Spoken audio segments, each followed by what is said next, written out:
Hello everyone, कैसे हैं आप सभी लोग। आशा है कि आप लोग बहुत अच्छे होंगे। आज है 5 अगस्त और 5 अगस्त साल 2026 के हरियाणा करंट अफेयर इस वीडियो में हम पढ़ने वाले हैं। आइए बिना किसी देरी के सेशन की करते हैं शुरुआत हम लोग। और मेरे प्यारे बच्चों, लास्ट सेशन में मैंने आपसे एक सवाल पूछा था कि हेमचंद्र यानी कि हेमू विक्रमादित्य ने हरियाणा के पुराना किला में अपना राज्याभिषेक किया था और किस विशिष्ट तिथि को महाराजा विक्रमादित्य की उपाधि धारण की थी। तो इस सवाल का ठीक जवाब था 7 अक्टूबर 1556। 7 अक्टूबर 1556 को जो है ना, इन्होंने अपनी विशिष्ट उपाधि को धारण किया था। पहला ऑप्शन इस सवाल का बिल्कुल ठीक रहेगा। अगर आप लोग सीईटी एग्जाम की तैयारी कर रहे हो, Haryana D group, Haryana D group के अलावा हरियाणा सी ग्रुप है, सीईटी मेंस है और ए बी सी ग्रुप सारे के लिए ही तैयारी कर रहे हो, तो टॉपर बैच आप ले सकते हैं स्टार IQ एप्लीकेशन पे। यहाँ पे आप लोगों को साथ में साइंस और हरियाणा जीके का कॉम्बो मिलेगा। ये नया बैच है, अभी चल रहा है करंट में अपडेटेड डेटा के साथ में। आप लोग एक हरियाणा सीईटी मेंस के लिए स्पेशल एस्पिरेंट है तो आप लोग द्रोणाचार्य बैच है उसको ले सकते हैं। बहुत ही इंपॉर्टेंट और वैल्यूबल कंटेंट रहने वाला है उस बैच में आपके लिए। साल 2026 में हरियाणा में तिरंगा यात्रा का आयोजन कब से कब तक किया जाएगा। तिरंगा यात्रा का आयोजन जो है ना, ये किया जाएगा 9 से लेके 17 अगस्त तक, यानी कि बी वाला ऑप्शन इस सवाल का ठीक है। हरियाणा में गांव-गांव, शहर-शहर, वार्ड-वार्ड और घर-घर पहुंचेगा हर घर तिरंगा अभियान। किसानों को अपने खेत और घरों और व्यापारी और अपने प्रतिष्ठानों पर, कर्मचारी अपने कार्यालयों में और अपने परिवार, हर परिवार अपने घर पर राष्ट्रीय ध्वज फहरा के इस अभियान को सफल बनाएं, ऐसा सरकार का ही कहना है। खेलों में हरियाणा का परचम है। ग्लासगो कॉमनवेल्थ गेम हुए, उसमें भारत के तो टोटल 13 गोल्ड मेडल आए हैं, जिसमें से 7 अकेले हरियाणा की ही हैं। तिरंगा यात्रा 9 से 17 अगस्त तक निकलेगी। प्रदर्शनी लगेगी स्कूल कॉलेज में। तिरंगे और वंदे मातरम के इतिहास पर प्रदर्शनियां लगाई जाएगी। तिरंगा कॉन्सर्ट है 9 अगस्त को महेंद्रगढ़ में तिरंगा कॉन्सर्ट होगा। सेल्फी विद तिरंगा अभियान होगा। डिजिटल गतिविधि होगी। स्मृति दिवस है 14 अगस्त को ही विभाजन विभीषका स्मृति दिवस मनाया जाएगा। इसके अलावा गुरुग्राम में 13 अगस्त को प्रदर्शनी, 14 अगस्त को कैंडल लाइट मौन यात्रा होगी। और इसके अलावा गुरु रविदास महाराज स्मरता संकल्प अभियान 29 जुलाई से 20 फरवरी 2027 तक चलेगा।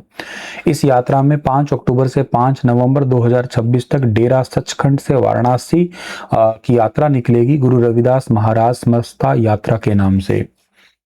तो ये अभियान आपके लिए याद रखने हैं। इसके अलावा आता है कि हरियाणा के नया जिला बना है हांसी, उसमें पहला बैरियर फ्री पार्क है, वो कौन सा बनाया जाएगा।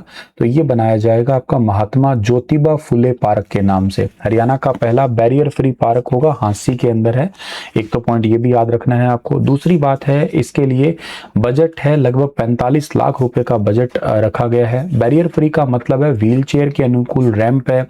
इसके अलावा समतल पाथवे यानी कि सड़कें हैं। बुजुर्गों को फिसलने से बचाने के लिए एंटी स्किड वॉकिंग ट्रैक है।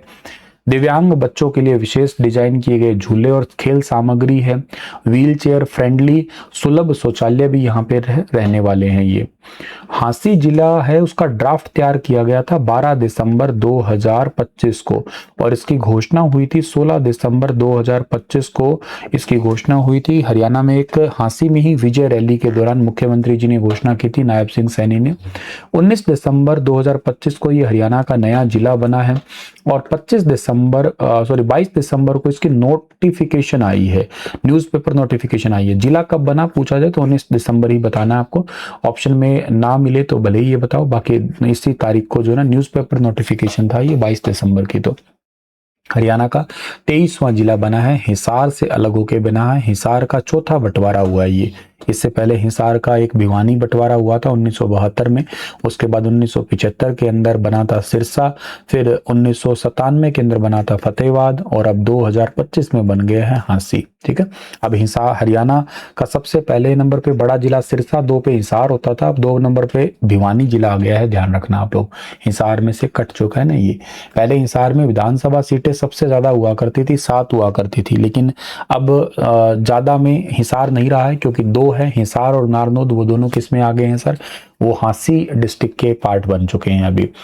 और इसके अलावा आपसे अगर ये पूछा जाए अब ज्यादा कहाँ पे, चलो आप ही बताना मुझे, अब वर्तमान में सबसे ज्यादा सीटें कौन से जिले में, मैं आपको हिंट देता हूं, वर्तमान में 2 जिलों में 6 वहां पे विधानसभा सीटें हैं, उन दोनों जिलों के नाम बताना आप लोग।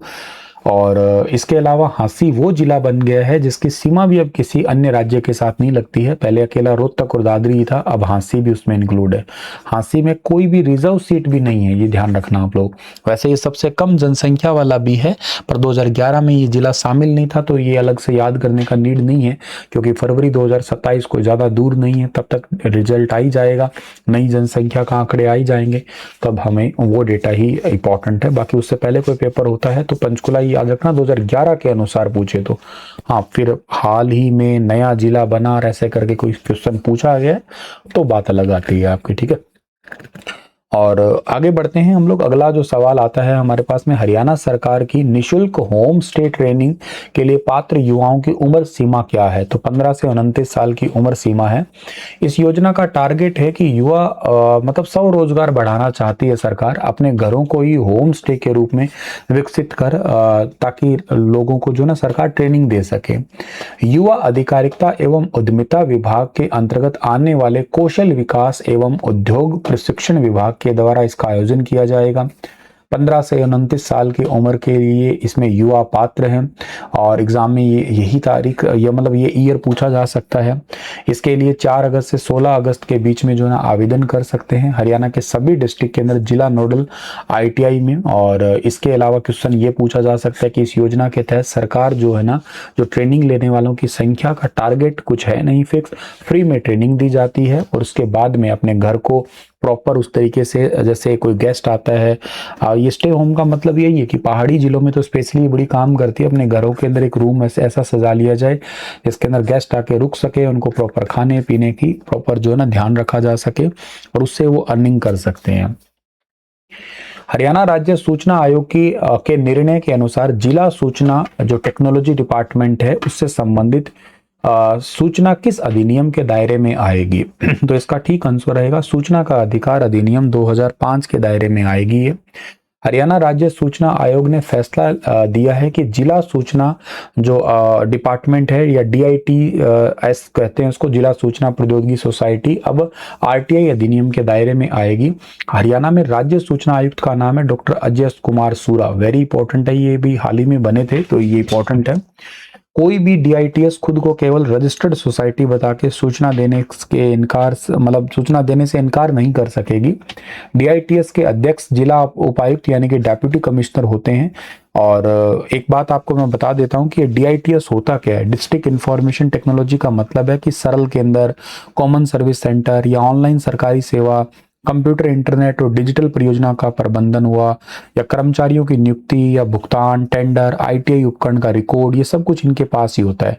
DC इनके अध्यक्ष होते हैं, और समिति में ADC, SDM, CMO, शिक्षा अधिकारी, NIC जैसे सरकारी अधिकारी भी इसमें शामिल होते हैं। वैसे एक्चुअली अभी मामला ये था कि एक व्यक्ति ने DC कार्यालय रेवाड़ी में जाके DITS से RTI मांगी थी कुछ, तो DITS में ऐसा कहा गया कि एक रजिस्टर्ड सोसाइटी है इसलिए एक सरकारी लोक प्राधिकरण नहीं है, तो RTI इस पे लागू नहीं होती है। लेकिन राज्य सूचना आयोग ने कहा है कि यह तर्क सही नहीं है, इसके अध्यक्ष DC हैं तो उनको बेसिकली RTI के लिए मना नहीं कर सकते हैं वो तो ये ध्यान रखने वाली बात है इसमें।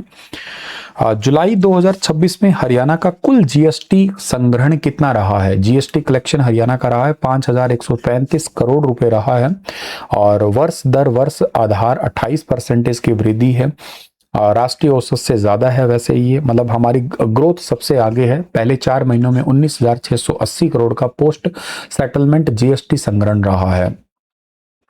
हरियाणा सरकार के द्वारा कितने जिलों में आधुनिक सुविधाओं से युक्त मॉडल सड़कें, मॉडल रोड जो है ना विकसित किए जाएंगे, तो ये किए जाएंगे हरियाणा के सभी जिलों में। 23 जिलों में 23 मॉडल रोड विकसित की जाएंगी, कम से कम 4 लेन सड़कें आधुनिक सुविधाओं से सुसज्जित होगी, LED स्ट्रीट लाइट, फुटपाथ और ग्रीन जो पट्टी हुई है, लैंडस्केपिंग हुई है, ये सब शामिल होंगे इसमें। सुनियोजित शहरी विकास को जो ना बढ़ावा मिलेगा इसमें। आज का सेशन इतना ही है। आप लोगों के लिए सवाल है कि निम्नलिखित में से कौन सा वन्य जीव अभ्यारण्य शिवालिक पहाड़ियों में स्थित है, ये बताना आप लोग मुझे। फिर मैं मिलता हूँ आप लोगों को अपने अगले सेशन में। तब तक अपना ख्याल रखना, चैनल को सब्सक्राइब कर लेना और स्टार IQ एप्लीकेशन को इंस्टॉल कर लेना। Thank you.